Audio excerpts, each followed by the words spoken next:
9:15, welcome back. As we've been mentioning, the hot and humid weather making a return this week. And while many families are spending time outside, the heat can pose some serious risks for kids. Dr. Almira Contractor from WellSpan, she's here to fill us in and share some simple steps that parents can take to keep the kids safe. Thank you so much for being here as always. Thanks for having me. Absolutely. Kids seem to have endless energy in the summer.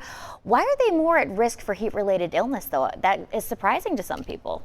Well, children are not the best at regulating temperature. It takes them a longer time to cool off, so they don't sweat as effectively as older folks, and they can get dehydrated much quicker. Okay, that does make sense. And heat exhaustion, of course, can look a little bit different in kids. What are some of the signs that parents should be looking out for? Well, most of the signs of heat exhaustion happen when children become dehydrated, so that means they're not drinking enough water to stay hydrated. And a lot of those signs would be if your child is acting exceptionally sleepy, tired, confused, complaining of headache, nausea, even vomiting.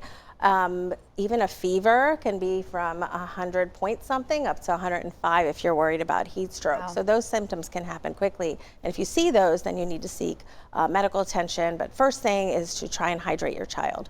Right, and every summer we hear heartbreaking stories about kids being left in the car, even animals being left in the car. Right. Can you explain just how quickly it can become dangerous in there? So temperature inside of a car can go up to 20 degrees in just 10 minutes, even with a cracked window. And children can't tolerate that rapid increase in temperature. And so never leave your child in the car. If you're running errands, plan it so that your child can go in and out. Right, and I mean, it can happen so quickly. Cars nowadays, they have little reminders, which is nice, but not every car has that. No, and there are little tips that people say, like keeping a stuffed animal buckled into the car seat until your child gets in, and then moving that in the front so you remember there's a child back there. Hopefully you wouldn't forget, but things happen. But those are definitely, that's an important thing. But there are some other things that you can do also. So hydrating your child well is important. But remember, children 6 months and under should not have free water. They should be hydrated with breast milk or formula. They're not able to take just plain water. But kids older than 6 months, trying to make sure that they're drinking throughout the day, avoiding the high heat times, which would be between 10 a.m. and 4 p.m., and then finding cool activities that they can do, like going to the library. That's a fun activity, but it's cool there. Lastly, having them in a pool. And we were talking about like summertime fun with sprinklers, being outside, being wet and cool.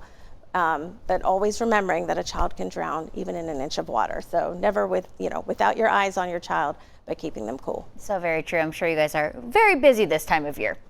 Yeah. No doubt about that, and some very important reminders. Dr. Contractor, thank you so much for being here. As always, your advice is sound, and we really appreciate it. Thank you, Gabby. Thanks for having me. And we will see you next time. If you're interested in learning a little bit more, or if you want to be seen by a WellSpan doctor, you can just head on over to fox43.com, and we're going to send things over to our Tony Martin, who's got more on that hot forecast. Tony.